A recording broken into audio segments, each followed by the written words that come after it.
வயசுல அம்மா செத்து போனார். நானும் என்னோட அங்கிச்சி அழகு ஒருத்தியும் தள்ளிடா. என்னோட பாட்டி நாகம்பாட்டியோட கூட தாமசிச்சவங்க. சாப்பாட்டுக்கு நாலு வந்து நெல் வரும், தாமசிக்கிறதுக்கு வீடு உண்டு. இது தவிர ஒரு பைசா கிடையாது. அப்போ ஆட்டங்கள்ல மணியோட அப்பா சொன்னார், அவருக்கு கிடைக்க வேண்டிய பலிச தொகை, அதாவது 2 4 6 2 8 ரூபாய் மாசம் தோறும் நான் வாங்கிக்கலாம்னு சொன்னார். அந்த ரூபா தான் மணி ஐட்டங்கிட்ட உள்ளது. பின்ன தேர்ட் பட்டா பார்த்தான உடனே ஸ்காலர்ஷிப் எடுத்தது 5 ரூபாய், 5th பட்டா பார்த்தான உடனே 10 ரூபாய் ஸ்காலர்ஷிப் எடுத்தது இன்டர்மீடியட். இது 2 தான் உள்ளது.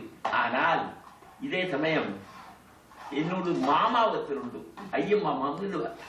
அவர் அவரோட அம்மைக்கு, அதாவது நாகம்பாட்டிக்கு மாசம் 2 ரூபாய் இருந்தார் அவரோட செலவுக்கு. இதுவும் கூட வச்சுண்டாக்கம் கஷ்டிச்சு ஒரு மாதிரி எல்லாம் கழிச்சது. அப்ப அன்னைக்கு படிக்கிற காலத்துல யாதொரு சௌகரியம் இல்லாத புத்திமுட்டி தான் படிச்சது. ஆனா படிக்கிறது நல்ல ஜாக்கிரதை உண்டாயிருந்து. அதாக்கம் ஸ்காலர்ஷிப் எடுத்தது தெற்பாடத்திலையும் சிஸ்திலையும். சிஸ்து கழிஞ்ச பின்ன ஆக்கம் எங்களோட மேரேஜ் நடந்தது. அதாவது இந்த மேரேஜ் நடக்கிறதுக்கு காரணம் சொல்றேன். பாட்டி பெரிய ரொம்ப ஒன்றும் அல்ல. பாட்டியோட அப்பா சாதாரணக்காரர் தான், முன்சி போத்து கிளார்க்கு தான்.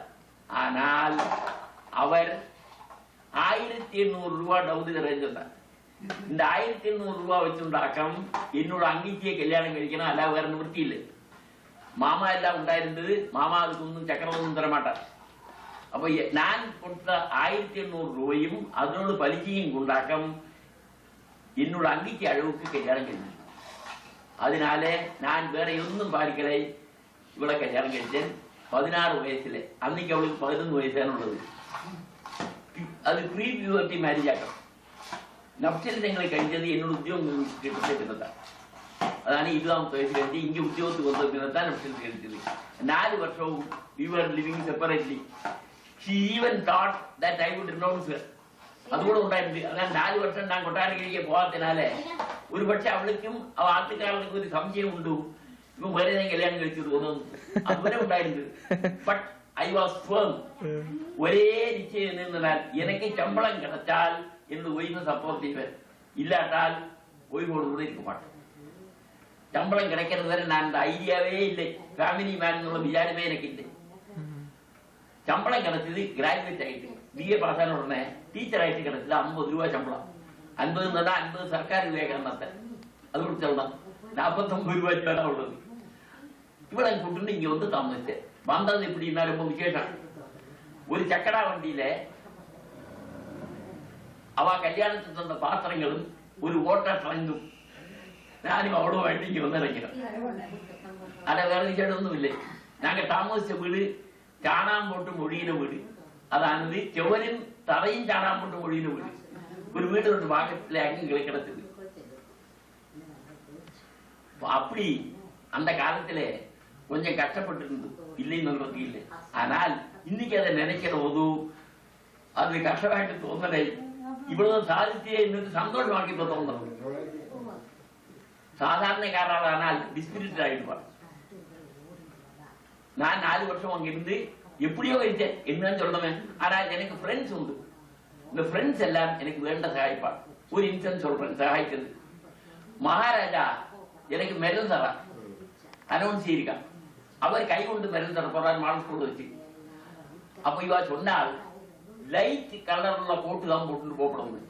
எங்கிட்ட அதுக்கான இருக்கா இல்லை. என்னோட ஃப்ரெண்டு நடராஜன் உண்டாயிருந்து அவரோட போட்டு தந்தான், அதை போட்டுட்டு போனேன். மகாராஜா நேரிட்டு கையில மெடல் இருந்தார். அந்த மாதிரி இங்கே இருக்கு. இப்போ ஒரு போதும் காணும். அது மகாராஜா பாடிக்கிறதுனால எப்படி நடந்தனால் நாம போய் கை விட்டு வாங்கிட்டு திருப்பி புறையில் நடக்கணும், திரும்பப்படாது. புறையில் அவரை பார்த்துட்டே நடந்து வேணும் போக. இப்படி எல்லாம் நிபந்தம் எல்லாம் உண்டு. அப்படி ஒரு பெரிய ஒரு பகுமதி எனக்கு கிடைச்சிருக்கு. நான் அதை ஆட்டைக்கு வரை சொல்லிட்டேன், இன்னைக்கு சொல்றேன். அந்த மாதிரிலாம் இருக்க காட்டுறேன். பின்ன இங்க வந்தது பின்ன ஒரு காரியம் மட்டும் நிபந்தம் செலவு செய்யறது வரவுக்கு கூடுதல்படாது, கடன் வாங்கப்படாது എന്നൊരു நிர்பந்தம் எனக்கு அன்னைய முதலே உண்டு. ஒரு பைசா கடன் வாங்க மாட்டேன். கடன் வாங்குறது ஆனால் அதை திருப்பி கொடுக்கறதுள்ள வழி என்னன்னு நேரத்தை கண்டுபிட்டு தான் கொடுப்பேன். ஆட்டங்கள்ல இருந்து மணியோட பார்த்து வந்த பணம் முழுவதும் சம்பளம் வாங்கி கம்ப்ளீட்டா கொடுத்தேன், திருப்பி கொடுத்தேன். பின்ன கிராஜுவலா சேவிங் செய்ததாக்கம் இப்போது சேவிங் இல்லை. அன்னைக்கு ஒரு பைசா செலவழிக்கிறதானால் கணக்கில் எழுதுவேன். அதுக்கு காரணம் உண்டு, அது கூட சொல்றேன், நெசமா இருக்கும். ஆட்டங்கள் என்ன செய்தார், ஒரு நாளைக்கு எடுத்து போட்டார். அவரோட மாப்பிள்ளை மெட்ராஸ் இருக்காங்க, அவருக்கு 200 ரூபாய் மணியாளர் உடனே அனுப்பிச்சு கொடுக்கணும் அரியணை இருக்கு. எங்க ரூபாய் இருக்கா, இங்க எல்லாம் தரத ஒரு மனுஷா தரல, எல்லாத்தையும் இல்லை, எல்லாமே அன்னைக்கு ரூபாயத்துல கழிக்கப்பட்டாரு. எப்படியோ 200 ரூபாய் கடன் வாங்கி அனுப்பிச்சுட்டு அன்னைக்கு நிச்சயிச்சேன் வீட்டு செலவு சுருக்கணும். அப்போ ஒரு பைசா செலவழிக்கணும். அன்னைக்கு ஒரு காட்சி செலவழிக்கிறான்னு கணக்கு இருக்குது. அந்த கணக்கு எழுதின ரீதி ஒரு 2 மாசம் கழிஞ்சோம்னா செலவு சுருந்துச்சு. அதுல மிச்சம் வச்சாக்கம் இங்க நிலம் எல்லாம் வாங்கிடுது. நிலம் பல இடம் இது இல்லை. அல்லாத கடவுள் இருந்து ஒரு பைசா நாங்க கொண்டு வந்து கடவுள் இருந்து வந்து நாங்க 2 பேரும் ஒரு ஓட்டா ட்ரங்கும் தான் வருது. அந்த மிச்சம் வைக்கணும்னு அந்த இன்சென்டிவ் வர காரணம் ஆட்டங்கள் என்ன சொன்னாங்க, 200 ரூபாய் கொடுக்கணும்னு சொன்னா எங்கிட்ட சாதிக்கலையே, என்னத்துல சாதிக்கிற 50 ரூபாய் சொல்லிட்டு இன்னும் தோணி கணக்கு எடுத்து தொடங்கினேன். இந்த கணக்கு வசூல எப்ப கலைஞ்சா இன்கம் டாக்ஸ் யாரால் வந்த உடனே இது உத்திரமா இருக்குன்னு அவ்வளவு அடுத்து போனோம் முழுவதும் கணக்கு எழுதினேன். பின்ன இதுல என்ன ஹெப்பி எழுது கொஞ்சம் கணக்கு எழுதணும் நிர்பந்தம் சொல்றது எச்சுகோவால எழுதி அதாவது இந்த அருளா இந்த கணபதியோட பாட்டம் அவர் என்ன நன்னா செய்தார். 7 பைசா செலவழிக்கிறான், சக்கரம் செலவழிக்கிறான் கணக்கு எழுதணும்னு சொன்னார். அவர் செஞ்சுதான் கணக்கு எழுத தொடங்கினார். அதுல இருந்து கொஞ்சம் கூட கேர்ஃபுல் ஆயிட்டு இருந்து மிச்சம் வைக்க சாதிச்சு. அல்ல கடவுள் இருந்து நான் வேற கொண்டு வந்து நான் மட்டும்தான் உள்ளது, வீடு தான் உள்ளது. பின்ன நிலம் விற்றது ஜெயந்தியோட கல்யாணம் கிடைச்சது கம்ப்ளீட்டா. ஆயிட்டு பாட்டியாட்டம் இருந்தால் நான் என்ன ரீதியில செல்வாக்கிறேனோ அதுக்கு விபரீதமாயிட்டு ஒரு வார்த்தை சொல்ல மாட்டான். ஒரு இன்சென்ட் பண்ணா சொல்றேன். நான் காப்பி குடிக்க தொடங்கினது டீச்சர் ஆனது பின்ன 7 வருஷம் கழிச்சு. அதுவரை காலையில பழையதான் சாப்பிட்டோம், சாயந்தரம் யாரும் கிடையாது, ராத்திரி தான் சாப்பாடு, குச்சிங் சாப்பாடு, ராத்திரி சாப்பாடு. அதுകൊണ്ട് கேரளா இந்தியத்துல இருப்பது அவ்வளவுதான். அதனால அதோட கிரெடிட்டா கொடுத்தேன் எனக்கு அல்ல. அவளை மாறி இருந்தால்தான் நான் அவளுக்கு போயிருப்பேன். போல அனுசரித்து கைலாசம் என் கூட இருந்து குட்டிகளை அனுகூலப்படுத்திட்டார்.